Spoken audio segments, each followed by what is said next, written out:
अब ये बताओ रामायण किसने लिखा? मुझे क्या पता। ये देख लो आजकल की जनरेशन, ये बीटीएस आरबी के सारे नाम पता है, इनको ये नहीं पता कि रामायण किसने लिखा है। वाह, उनसे हमें क्या मतलब। एक देश है जिसका लिटरेसी रेट 98.80 है और इकोनॉमिकली 13th रैंक पर आता है। Total income per capita 13,639 USD per annum.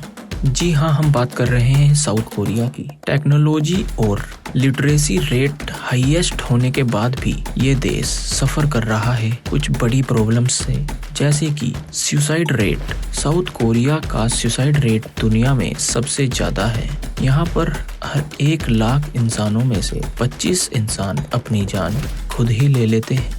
और दूसरा, साउथ कोरिया में इनफर्टिलिटी रेट तेजी से बढ़ रहा है। यही कारण है कि साउथ कोरिया इतना एडवांस होने के बाद भी कहीं पीछे छूट रहा है, और इसका एक ही कारण है जो इस वीडियो में हम आगे आपको बताने वाले हैं।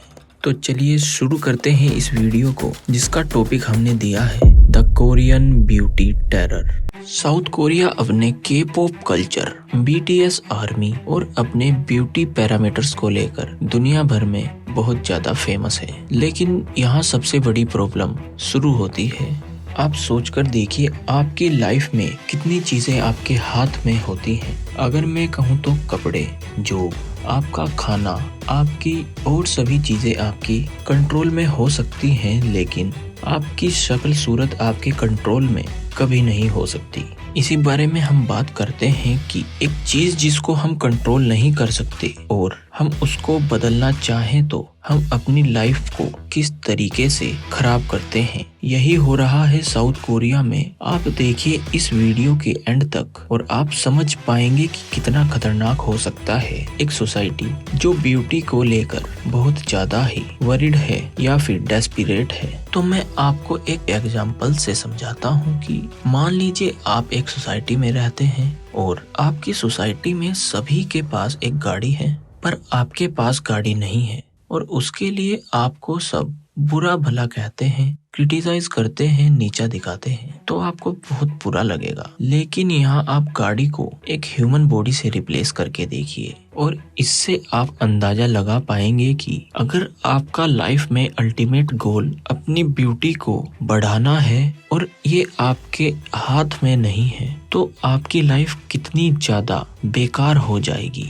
जो आपका एक लाइफ का अल्टीमेट गोल है वो एक अचीवेबल गोल नहीं है। आप समझिए कि आपका अल्टीमेट गोल ब्यूटीफुल लगना है, और जो कि आपके हाथ में नहीं है। और जब आपके हाथ में कुछ नहीं होता और आपको बहुत कुछ चाहिए होता है, तो शुरू होता है एक बहुत बुरा फेज। हम सब जानते हैं कि कोरिया प्लास्टिक सर्जरी का हब है। कोरिया में लगभग 25% ओवरऑल पॉपुलेशन जो कि 19 से 29 साल के बीच है, वो प्लास्टिक सर्जरी या किसी भी कॉस्मेटिक प्रोसीजर के थ्रू गुजरता है। और ऐसा है क्योंकि अगर आप सुंदर नहीं दिखते तो कोरियन सोसाइटी में आपको एक्सेप्ट नहीं किया जाएगा, और सोसाइटी में अपने स्टैंडर्ड्स को मेंटेन करने के लिए आप सब काम करते हैं जो कर सकते हैं। फिर बात आती है, कुछ लोग अपने ब्यूटी स्टैंडर्ड्स को अचीव कर लेते हैं और कुछ नहीं कर पाते। जो लोग अपने ब्यूटी स्टैंडर्ड्स को अचीव करते हैं वो कुछ दिन एक हैप्पी लाइफ जीते हैं, पर बात शुरू होती है जो लोग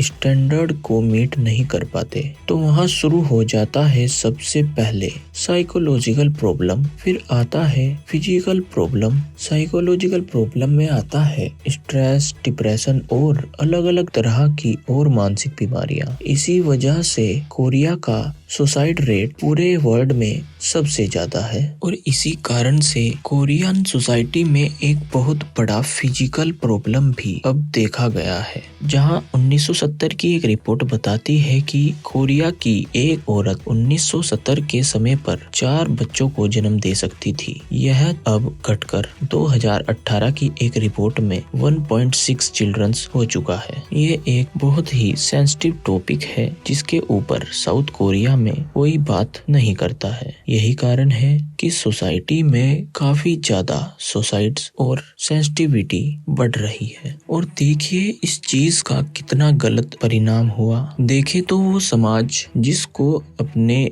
बराबर ना समझकर पीछे छोड़ दिया गया, वो उतनी तरक्की नहीं कर पाया। क्योंकि अगर आपको मौका ही ना मिले तो आप कितने भी टैलेंटेड हो, आपका टैलेंट कोई काम नहीं आता। और जैसे जैसे इंडियन सोसाइटी ने इवॉल्व किया, आप देख सकते हैं कि इंडिया एक बेहतर कंट्री बनता चला गया। तो देखिए, एक सोसाइटी में अगर हाई लेवल पर डिस्क्रिमिनेशन होता है तो कितना ज्यादा नुकसान हो सकता है, जो कि कोरिया में हो रहा है। कोरिया के अंदर अगर आप सुंदर नहीं दिख तो आपको जॉब मिलना मुश्किल होता है और लोग आपके पास बैठते नहीं, आपसे कोई बात नहीं करते। तो होता ये है कि आपकी सोशल लाइफ खत्म हो जाती है और फिर इंसान एक हारी हुई जिंदगी जीने लगता है। अगर आपको कोई एक्सेप्ट नहीं कर रहा तो आप क्या करेंगे? आप फ्रस्ट्रेटेड हो जाएंगे, एक ऐसे क्राइम को अंजाम देंगे जो कि बिल्कुल भी सही नहीं है। यही कारण है कि कोरिया में सुसाइड रेट सबसे हाई है। ये सब तो बात हुई जो कोरियंस अपने लोगों के साथ आपस में डिस्क्रिमिनेशन करते हैं, जो कि पहले से ही बहुत ही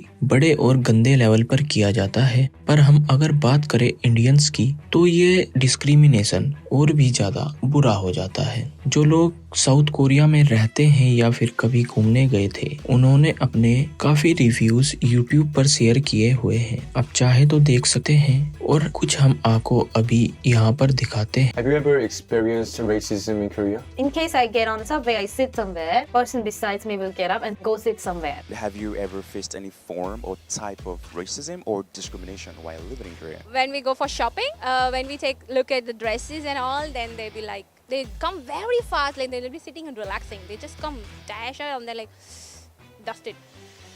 साउथ कोरियंस के हिसाब से इंडियंस को इसलिए पसंद नहीं करते क्योंकि वह गंदे दिखते हैं, लेकिन इंडिया के लोग के पॉप कल्चर को इतना बढ़ावा दे रहे हैं जिसकी कोई हद नहीं है। साउथ कोरियंस इंडियंस को बिल्कुल उसी तरीके से ट्रीट करते हैं जैसे कि ब्रिटिश एम्पायर किया करता था। हमें वहाँ पर नीचा दिखाया जाता है या फिर हमारी इमेज वहाँ पर काफी गलत पोर्ट्रे की जाती है और हमको छोटा दिखाया जाता है। यह बात उनके लिए है जो अपने इंडियन कल्चर को बुरा भला कहते हैं और बोलते हैं कि के पॉप कल्चर बहुत ज्यादा बेहतर है या फिर बहुत ज्यादा अच्छा। हमारा मतलब यही है कि आप अपने कल्चर को ना भूलें, बाकी आप एंजॉय कर सकते हैं जो भी आपका मन हो। Thank you.